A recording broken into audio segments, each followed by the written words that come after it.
nandun kami sa bahay niyo, alam mo kung anong pinapanini ko niyan? Asukal! May tubig! Nahingalap din kasi po. Paano ta ka man papakiaraman? Hindi Di ka magsasabi ka yan. Di ka magsasabi ka yan. Hindi ko sinasabi na pinapabayaan nito. Ay dapat, banga-banga ka mo. Taagi mo yan. Banga-banga ka mo. Violation po ng RA 92 or ang tinatawag po natin na violence against women and children, typically po under economic abuse.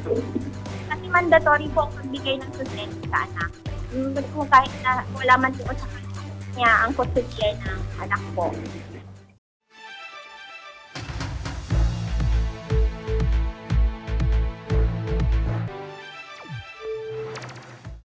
Kasama natin ngayon sa ating studio si Joy Perez at ang kanyang nanay na si Marivic Perez. Problema niya ang hindi pagsusustento ng ama ng kanyang anak. Simula raw kasi noong nakarang taon ay natigil na raw ito sa pagbibigay ng sustento. Magandang hapon sa iyo, Joy. Magandang hapon din po, sir. Okay, Joy, maaari bang maikwento mo sa amin ano bang nangyari? Ba't nagkahiwalay? Ano po, nung nandun po kami sa kanila po, pag uwi po namin, wala na po kami. Tapos po nung, alam niya naman po na may sakit po ang anak namin. Kaya po, umuwi po kami. Bakit hindi na siya nagbibigay ng sustento? Ano bang dahilan? Meron na pong iba po. Di na po nagpaparamdam po kasi sa amin. Ilang taon na ba yung anak ninyo? 3 taon. 3 taon. So sa loob ng 3 taon na yan, Joy, ilang taon lang siya nagsustento? 1 taon 1 year lang? and 9 months. So mahigit din 1 taon, kulang-kulang 2 taon. Opo. May contact pa kayo? Wala po. Nanay, anong masasabi mo dito sa kwento ng iyong anak? Totoo po kayo yan, sir. Ganito yon. Nung may sakit ang bata, pinauwi ko po sa amin. Dahil po, nagkasakit. Sabi ko, hindi sanay sa kanila. Di iuwi ang bata. Palagi na lang tumatawag po ito na palagi ba'y sakit. Sino yung nakipaghiwalay, Joy? Ikaw ba o siya? Siya po. Di ko po. Nung po, pag-uwi po namin, sabi daw po, doon naman po kami masaya sa magulang ko po. Tapos po nung sinabihan ko naman po na babalik na po kami kasi magaling naman na. Sabi niya po, wag na daw. Gusto mo pa ba na makipagbalikan sa kanya? O ano itong inahabol mo lang? Sustento lang ba? Or ano ang napagdesisyonan mo? Sustento lang po para sa bata. Para naman malaman natin yung panig at yung kwento naman ng lalaki, nasa linya ng telepono si Ginoong Victor Dacer, ang inireklamo ni Joy Perez. Victor, magandang hapon. Magandang hapon, sir. Okay, Victor, totoo ba na pinauwi mo at ayaw mo nang pabalikin sa piling mo itong iyong mag-ina? Hindi po, sir. Ganito kasi yan, sir. Dito po kinuha namin yan sila sa kanila. Tapos doon pa sana sila pinapatira sa bahay namin kasi nga po, yung pagpapadala ko ng pera, isahan lang. Si Patron. Tapos po, nung nagkato na sila sa amin, parang lagi siyang tinatawag na ng magulang niya kasi parang ayaw niya pa maipahiwalay sa magulang niya eh. Yung sa bata naman po, sir, magano po sa bata, maghampas sa bata. Okay, Yung kasi Joy. alam yung nararamdaman yung gusto ko nga po nandun kami, kaso lang po ang bata nga po, hindi po sanay sa kanila. Kaya po, inuwi ko po siya sa amin kasi doon po yung masayang bata. Kaya dyan nagkakasakit. Pero kung doon yung sa amin, sir, hindi namin nagkakabayaan ng mga naglaki nga yan doon eh. Halos nga, busog na busog doon palagi pag nandun yung sa amin eh. Gusto mo pa din bang makipagbalikan kay Joy para sa anak ninyo? Huwag na po ma'am, mag-ano na lang po ako sa anak ko ma'am. Hindi ko kaya makipagano sa mga ganyan kasi ma'am. Nanay, ano Opo, masasabi mo kay Victor na sinasabi na ito daw si Joy ay isang mama's girl? Hindi naman po gano'n na mama's girl siya. Kaya lang po, ang iniisip ko, ang bata, pag nandoon po sa kanila, lumaki po yan sa amin. Kasi po, wala naman po siya doon sa kanila. Nandoon po ang nanay niya, kasama nila. O, paano man naman po yun na dapat po, ang gusto kong ibig kong sabihin, kasama ko po siya doon para magkaano sila ng pamilya, para maano ng bata, makilala siyang mabuti. Victor, sa inyo bang taon na pagsasama ni Joy, nakialam na ba sa inyo itong si nanay para sabihin mo na mama's girl itong si Joy? Opo, kasi palagi po siya kasi nakikialam sa amin eh. Nahingalam din kasi po. Siya Paano takaman papakiaraman? Kung hindi mo ka pinapakialaman po, di sana, masaya kami dun sa amin kasi nandun lang sila lagi. Ano kayang duman sa muya, alos matabaan na yung duman, tapos sabi ko nandun, pinaano mo lang yan. Kung pinapabayaan ko yan, dayan madakula na araw ka niyo. Nga daw. Day ka magsasabi ka yan. Day ka magsasabi ka yan. Hindi ko sinasabi na pinapabayaan nito. Nung nandun kami sa bahay niyo, alam mo kung anong pinapanili ko dyan? Asukal, may tubig, tapos Paano? tinutong. Ano yun? Paano mo nasabi? Paano nasabi nga? Ginigay-mo ko.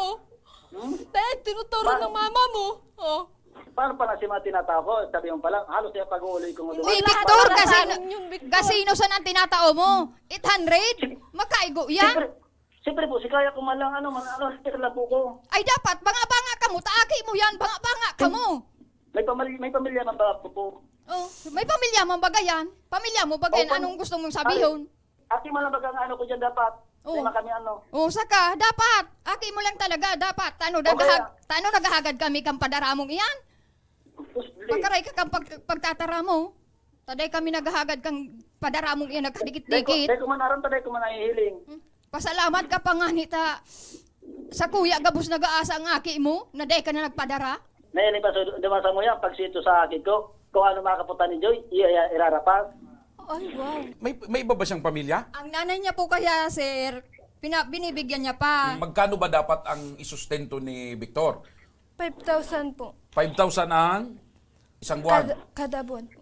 Kaya lang po ko, sir, helper lang ko, di ko na po kaya 5,000. Magkano sweldo mo? Magkano sweldo mo? Ang sahod ko lang na po, sa 6,000 lang naman. 6,000. Ba't ang sabi ng mama mo 8,000? Dati yun, wala naman ngayon ano na po ngayon So magkano yung kaya mo, Victor? Kaya ko lang po, sir, yung may bibigay ko lang po talaga, sir, 1,500 lang po talaga. Nanay, ikaw, anong reaksyon mo sa 1,500? Sir, ang 1.5 yan, sir. Halimbawa, ako po, sir. Sa anak ko, yung kapatid ni Joy, nag-aaral. Ang 1.5 nang iyan, sir, isang araw lang yan, sir. Sa bigas. Paano? Halimbawa po, sir, sa bigas. Tapos sa gatas, sa ulam. O, tapos nagdadayapir pa ang anak. Para naman mas maliwanagan pa tayo sa usapang sustento o yung usapin ng sustento at para maaksyonan ang problemang ito ni Joy, nasa kabilang linya ng telepono si Attorney Janelle Arin Balista, ang Attorney 3 ng Legal Division ng Department of Social Welfare and Development Field Office 5 o DSWD Office Number 5. Magandang hapon po, Attorney. Hello, good afternoon, sir. Opo. Attorney, ito pong pinag-uusapan natin ngayon dito sa ating palatuntunan ay tungkol po sa paghingi ng isang nanay ng sustento sa dati niyang kinakasama para sa 3 years old na bata. Attorney, ang hindi po ba pagbibigay ng sustento ay ng isang ama o ng isang magulang sa kanyang anak ay labag po ba sa batas? Yes po, sir. May nakasaad under po sa RA 1926. So, ang tinatawag po natin na violence against women and children, typically po under economic abuse.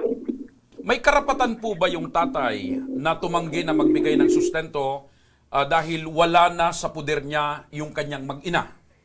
Wala po, sir. Kasi mandatory po ang pagbigay ng sustento sa anak. Kung kahit na wala man po sa kanya ang kustodiya ng anak po. Ano po yung aasahang proseso nila, Joy at Victor, para sa kasunduan nila patungkol po dito sa sustento? Una-una po sa ahensya kasi kami po rin natanggap po kami ng reklamo, lalo na po sa nanay. Ang step po namin is as much as possible po, we want the parents to settle amicably, na mag-usap po sila ng masinsinan, na maayos po na without having to go to court. Okay lang po yun, Attorney, no? 1.5 lang ang pwedeng ibigay ni Victor dahil yun lang daw po ang kaya niya? Ma'am, ganito po yun. Kasi ang ano po, wala po pwedeng magbigay ng exact amount. So, however, we are guided. Paano po tayo nakaka-arrive ng amount na kailanganin na sustento ng bata? Una pong kinoconsider natin po para sa pagkaroon is yung financial capacity po o financial resources ng parehong magulang, yung may kustodiya at walang kustodiya po. Pangalawa po, pangangailangan na bata, physical, emotional, dapat po dito yung education, kung may special needs po ang bata, so dapat kino-consider din po yan kung magkano ang pangangailangan niya. Pangatlo po, yung standard of living, kung ano po yung nakasanayang buhay ng bata ng habang okay pa po yung magulang, as much as possible, maintain po natin ito, na hindi po abrupt changes ng lifestyle ng bata. At pili po yung mga non-monetary contributions, hindi naman po kasi ang support sa pera lamang. Pwede po in the form of goods or in the form of sa school po, yung tuition fee, babayaran na po ng kabilang ng father po. So, considered pa po siya ng contribution. Pwede ba naming samahan ito sa inyo pong opisina dyan po sa DSWD? Pwede naman, na pag kailangan, usually on our part, we legal advice po, and if, kailangan talaga, we demand letters to the father, reminding him of the responsibility, the undated support guidelines po. Hindi ako pwede mag-impose, hindi ko pwede mag-impose sa kanila kung magkano po talaga ang ibibigay na sustento. Kasi nga, case-to-case basis po siya. Opo, Attorney Janelle, maraming salamat po sa inyo pong panahon at oras. Mabuhay po kayo, Attorney. Thank you po, ma'am. Wala ka naman. Ayon. So, pwede ka palang magsampa ng kaso na financial abuse, partner. Economic and financial Economic abuse. and financial abuse. Ano, gusto mo bang sampahan ng kaso kung hindi tumupad or hindi magbigay talaga ng tamang sustento si Victor? Opo. Balikan naman natin si Victor. Victor, magandang hapon ulit sa iyo. Kapag hindi ka nagbigay ng tamang sustento or ng sustento regularly dito sa iyong anak, ay pwede kang sampahan ng kaso ni Joy na dati mong kinakasama at mabigat ang parusa. Alam mo naman siguro ngayon, Victor, yung 1.5 medyo saan nga naman makakarating. Baka pwede mo namang dagdagan yung 1.5. Baka pumayag na si Joy. Sige po, 2,000 po, kaya ko po yan siguro para naman sa mga kapano ko kasi sa pamilya ko. Hindi mo ba pwedeng gawing 3,000? Ito suggestion ko lang. Magkita kayo sa gitna. Hindi ko po kasi talaga, sir. Tanungin natin, partner, si Joy. Kasi Oo. baka mag-okay na si Joy sa 2,000. Or, irereklamo mo na lang si Victor sa ikakasuhan mo na lang. Kakaso ko na lang po. Victor, Victor, kakasuhan ka na lang daw kung 2,000. mananatili sa 2,000 yung gusto mong ibigay. Hindi ko na po kasi, ma'am, kaya yung ma'am, kung Kung kaya 2.5. ko ba? 2.5. Kung kaya ko ba? Ba't di ko ibigay yun? O, sa aki. O nga, Kung sa kaya aki. doon kayo ninali doon sa mo, di sana mo yan, yung paya doon sa muya. Hinali ko nga na iyan duman sa Indo, tamayo ka man. Dapat, yaon ka duman. Ano po, permi ako niya akong duman, Alangan man, di. may bubuhay ko. Diday ka kuta na nag-aarog ka, di magpuli ka kutang Sabado. Oh. Dahil hindi kayo nagkakasundo, ayaw mo naman dagdagan yung 2,000, ayaw naman tanggapin ni Joy yung 2,000, sasamahan na lang namin itong si Joy at itong nanay niya, pati itong anak mo doon sa DSWD. O, final 3,000. Mas Baka- lalong baka- tumaas, ano, Victor. Mas oo. lalong tumaas. Kung mag-okay ka na sa 2,500, hindi na ito aakyat pa ng 3,000. Oo. Oh. Sa 2.5 ka na po ako, sir. Oh, Hindi 2.5 ko na. talaga kaya eh. Victor, anong pet sa buwan-buwan? Pumayag na si Joy sa 2.5. Anong pet sa buwan-buwan kaya mong magbigay ng 2.5? 31 nga po, ay pizza ko ganyan po. Okay. Okay. O, nanay. Okay. 2.5. Anong masabi mo, nanay? Sasamahan na lang natin, partner, sa DSWD para sa kasunduan. O, kasunduan at kung saan ibibigay. Oh, yan. Okay. Okay, Victor, maraming salamat ha. 2,500 buwan-buwan. Sige po, ma'am. At ito ang tabang. Ora mismo. Aksyon po sa mga nangangailangan. Aksyon po